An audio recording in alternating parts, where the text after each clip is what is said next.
They say civilizations die slowly, but in the twilight of the Bronze Age, it was as if the lights of the ancient world were snuffed out in a single, shuddering breath. Picture this. The year is around 1200 BCE. From the shores of Egypt to the palaces of Greece, from the sprawling Hittite cities of Anatolia to the bustling ports of Canaan, the great powers of the known world are at their height. Palaces gleam with gold and ivory. Temples rise under skies thick with the smoke of sacrifices.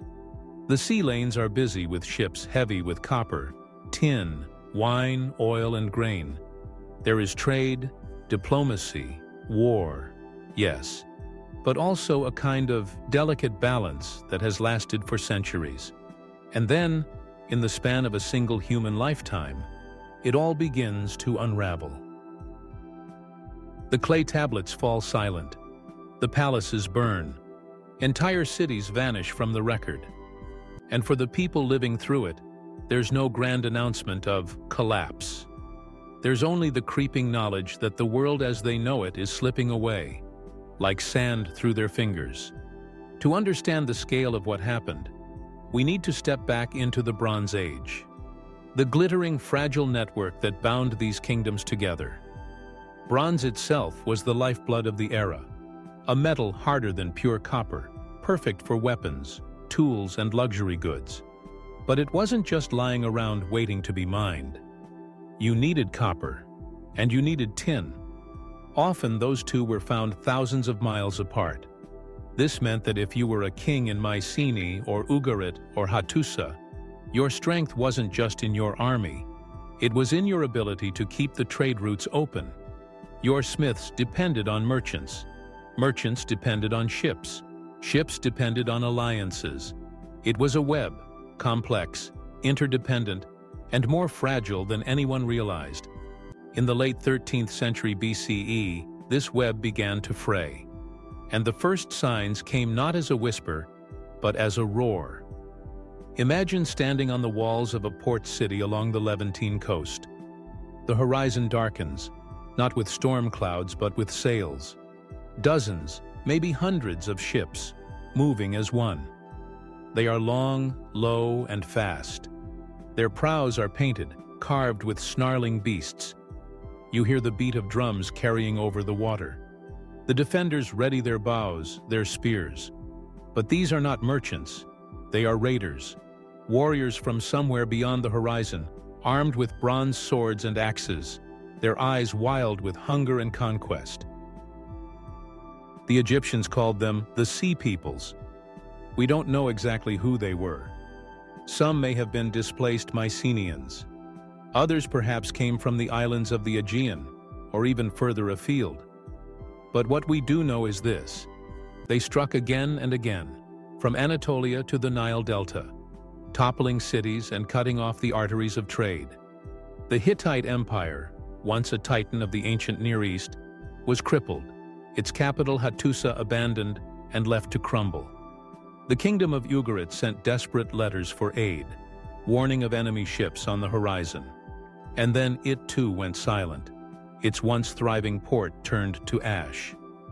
But the Sea Peoples were not the only storm on the horizon. Across the Mediterranean and Near East, earthquakes shook the land. Some cities were rebuilt, many were not. Crops failed, possibly from shifting climate patterns, perhaps a prolonged drought that withered the grain and emptied the cisterns. Starving people fled their homes, moving in search of food and safety, overwhelming the cities that still stood. And here's the thing about complex systems: when one part fails, the rest can usually adapt. But when everything fails at once, trade, agriculture, migration, war, natural disasters, the system doesn't bend. It breaks. Picture the palaces of Mycenae, their storerooms once filled with oil, wine, and grain, now empty, their walls blackened with soot. Picture the great Hittite archives, thousands of clay tablets carefully kept for generations, lying in the dirt, unread, as weeds grow through the ruins. Picture the last scribe of Ugarit pressing his stylus into wet clay, sending a desperate plea to a neighboring city. "The enemy ships are here. They have set fire to our cities." That letter was never answered. The city fell before help could arrive. By 1150 BCE, the interconnected world of the Late Bronze Age was gone. In its place was something smaller, poorer, and in many places illiterate. Writing systems like Linear B in Greece disappeared for centuries. Monumental architecture stopped. Long-distance trade shrank. It was a dark age, not in the sense that people stopped living or loving or building, but in the sense that much of what had been carefully built over centuries simply vanished from view. And here is where the mystery deepens. Why did it happen? Historians have wrestled with this for over a century. Some argue it was climate change. Tree ring data and sediment cores suggest severe droughts struck the eastern Mediterranean in the late 13th century BCE, enough to trigger famine. Others point to the rise of iron technology, cheaper and easier to produce than bronze, which may have undermined the old trade networks and military balance. The Sea Peoples, too, are often cast as villains, though they may have been as much victims as aggressors. Migrants pushed into war by hunger and displacement.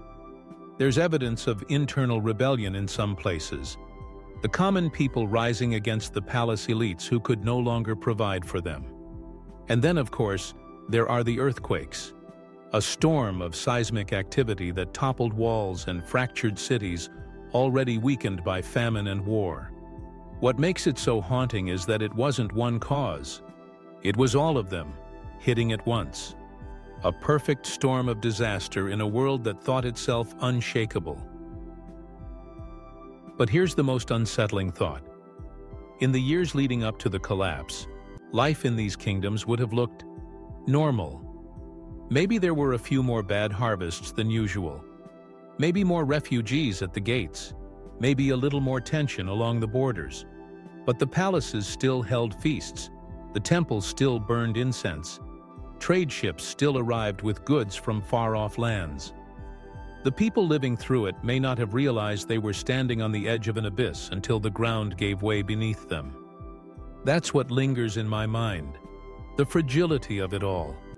How a network that took centuries to build could unravel in mere decades.